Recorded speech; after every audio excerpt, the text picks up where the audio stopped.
In our digital lives, we're constantly being influenced, right? But what if some of us are being shaped, even molded, way more than others? Today, we're going to dive into a pretty provocative idea. What if unplugging from social media is actually the ultimate defense against manipulation?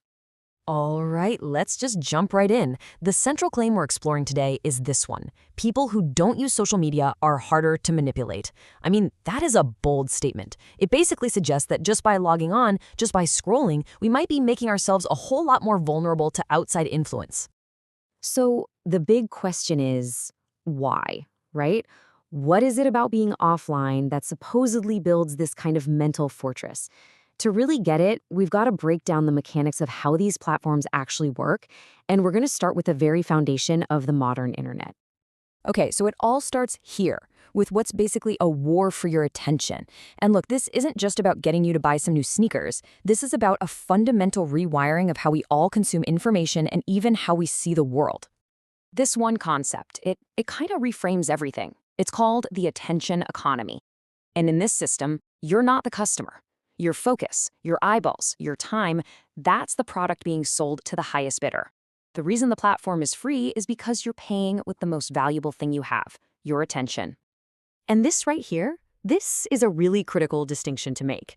The goal of the platform isn't always to make you smarter or more well-informed. The number one goal is to maximize the amount of time you spend on it. More time means more data they can collect, more ads they can show you, and of course, more money they can make. It's a very deliberate design. And wow, this slide lays out the difference so perfectly. On the left side, you've got active, intentional choices. You decide you want to read a specific book, or you go looking for a particular piece of information. But on the right, well, that's passive consumption. These features are designed to remove any friction, to keep you in this state where you don't even have to think. The infinite scroll, the video that just plays next, they remove the need for you to make a conscious choice, making it so easy to just keep going. Okay, so let's move on and see how this battle for your attention actually starts to shape the very reality you see. Because it's not just about how long you're looking, it's about what you're looking at. It's so easy to think of our feeds as just a window, right? A clear view of what's going on out there in the world. But that's not really what's happening. It's not a neutral, clear pane of glass.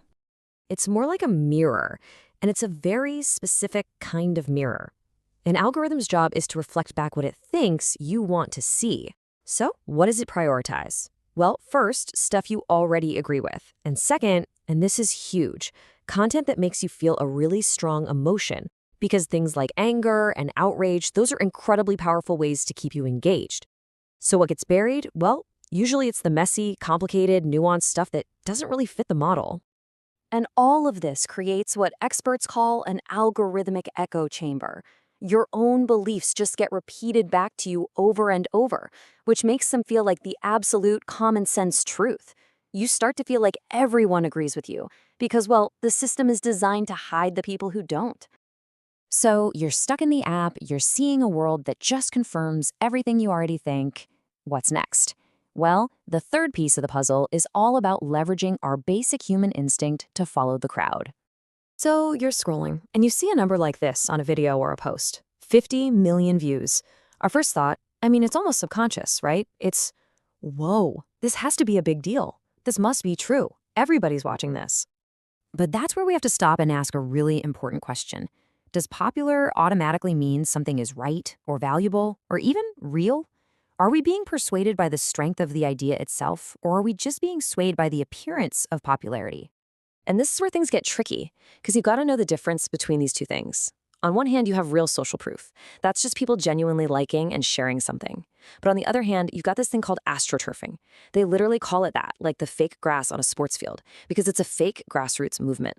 This is where bots or paid accounts or super organized campaigns work together to artificially pump up the likes and views and shares to make some idea or product look way more popular than it actually is. It's basically manufactured consensus. All right, so let's recap. We've talked about the battle for attention, we've talked about echo chambers, and we've talked about the power of the crowd. Now let's connect all those dots and see exactly how this manipulation formula works. It really boils down to this simple but incredibly powerful four-step formula. First, the platform hijacks your attention, keeping you passively scrolling. Second, the algorithm builds that cozy echo chamber all around you. Third, it uses social proof, whether it's real or fake, to make the message seem totally valid. And then finally, once your guard is down inside this perfectly curated little world, that's when the intended message is delivered. It's a seriously effective system for persuasion. And that brings us all the way back to the beginning. People who just aren't inside this ecosystem aren't being subjected to this formula day in and day out. They have to go out and actively find information, and they're way less exposed to all this manufactured social pressure. So really, it leaves all of us with one big question we have to ask ourselves. In this digital world, who is the real architect of your thoughts? Is it you, or is it the algorithm?